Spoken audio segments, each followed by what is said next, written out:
Hey, what's up guys? John here. California has lost their mind. What is going on is sheerly insane. They're doing the new wealth tax, or at least they're attempting to. And they want to tax unrealized wealth. You think about what that means for a second. Unrealized wealth, that could be a stock that you purchased in 1990 for $1 that you intend to pass along to your offspring, that now is $50. They could tax you on the difference, on the gain, and force you to sell the asset. We're seeing this unrealized capital gains across all assets, on all wealth, if you fit a certain criteria in California. What California is intending to do right now is they are pushing the blame to the wealthy, to the capitalists of society, saying that society is where it is because of the greed. However, when we look at the real fundamentals of what capitalism offers, it's a free market. It's a place where one can go out there and demonstrate their value to the world, and they're going to be compensated based on the benefits that society deems from that service or product. So the more valuable you are to the world, the more you're going to make, right? And so what do these billionaires and these multimillionaires have in common? They all help a lot of people, right? They employ a lot of people. They bring a lot of tax revenue. Well, now in California, these very people are deemed as the enemy. They're deemed as the enemy.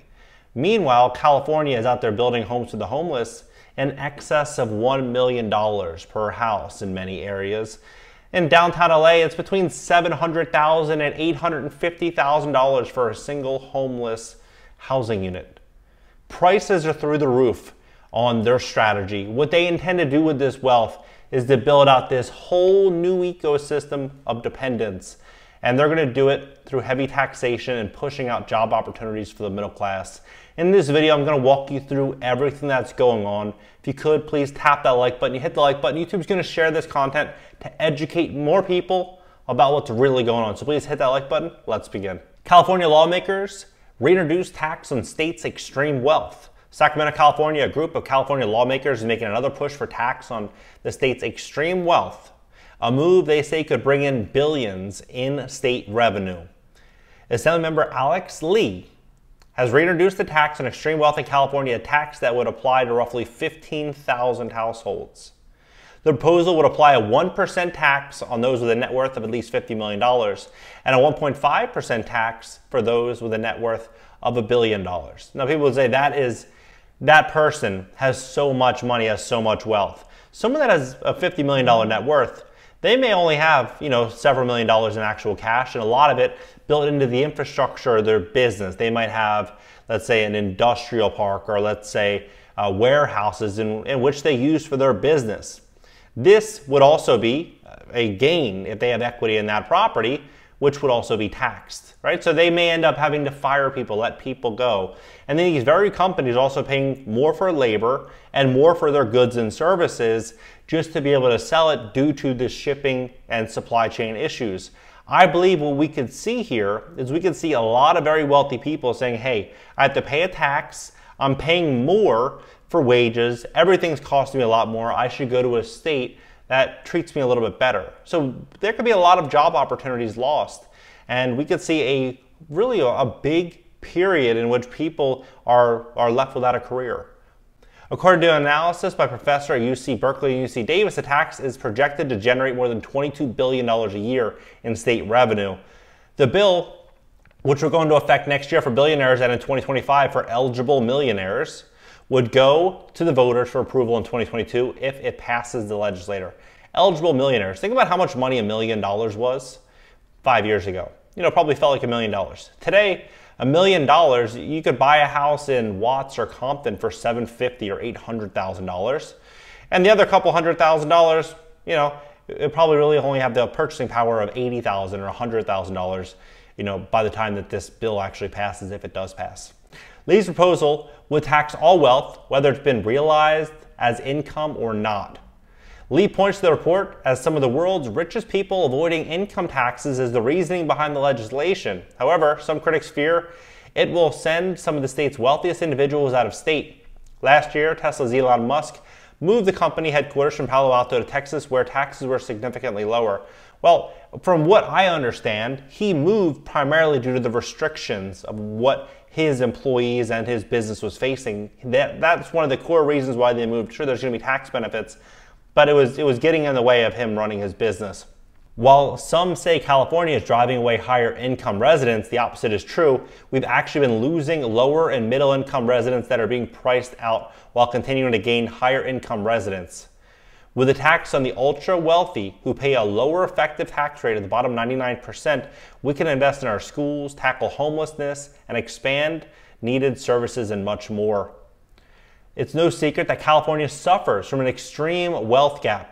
The state is home to the largest share of the country's billionaires and also the highest poverty rate, where 15.4% of California's residents live in poverty. But despite this, California has benefited from its current tax structure, which is disproportionately dependent on the state's wealthiest individuals. During the pandemic, California's tax collections continued to soar. Businesses reported a record high of $216.8 billion in taxable income, a 38.8% increase from 2020. Supporters of AB 2289, including the California Federation of Teachers, want to see more done to help the state's regular working families. California billionaires have increased their wealth astronomically since the beginning of the pandemic, while regular working families have struggled to pay their bills, said California Federation of Teachers President Jeffrey Freitas. We are proud to sponsor AB 2289 because it will provide the ability to fix our water, wildfire, education, and housing problems. It's time we took care of each other and not just the billionaires that fly into space. The tax will face an uphill battle. Last year, a similar attempt by Lee failed to make it to the legislature committee hearings. The thing is, they just continue trying it. They continue pushing this. Eventually, it's going to pass. And the more people that are pushed into a place of dependence that need money, they're going to vote for things that are going to benefit them, right? And that could be the majority. The majority of people in California with very high housing costs, very high food costs, tax costs, everything is expensive in California. The more people that are pushed into a corner, the more people that are going to need help. And this could be a way in which California gets that help. I believe this is the wrong strategy for California. If I were running California, I'd be approaching it from a place of how can I drive in more high-paying businesses? How can I bring in more employers that are going to be able to offer jobs and opportunities to the general public? I would do that by bringing down taxes and making it like the Florida, the Texas of America. Because when you have very low taxes, what happens? You're going to bring in a lot of opportunity. When you increase your taxes, you're bringing in a large base of dependents, people that are going to be, they're going to be incentivized to not work and to not contribute because it makes more sense to do that. California is stepping into this place of more of a welfare society, unfortunately. And they're pushing out some of the biggest businesses, some of the brightest minds, and pushing them into a corner. A lot of them are, they're going to say farewell and goodbye to their home of many, many decades, many generations because of what California is doing. I think this current strategy, we can look at the history of California and what they've done over the last 5 to 10 years in terms of education and tackling homelessness and all of these, these social projects that they're working on. They've never made progress. All they've done is expand the demand for these social services. I think no matter what they could pull through this tax, it won't be enough. And if anything, it's only going to build out a bigger hole at the bottom of that boat. I believe that California needs to rethink this strategy. I'm curious as to what you guys think. Do you think that it makes sense for the state of California to pursue people that have done very well financially? Do you think it makes sense to tax people on unrealized gains? That to me is it's almost unbelievable to tax someone based on profits that they've never even realized. They've never gained that profit, but you're yet going to still tax them on it. Drop your comments below on this situation. Let me know what you think about it. Subscribe here. Consider subscribing on my second channel, my second YouTube channel. It's my personal channel. Also on TikTok, where I post 4 to 5 times a day, short form content that I won't post here. All right, guys, catch you later. YouTube Success Blueprint. To learn more about growing your YouTube channel and creating passive income as a YouTuber, register for my YouTube Success Blueprint by clicking the link in the description below this video.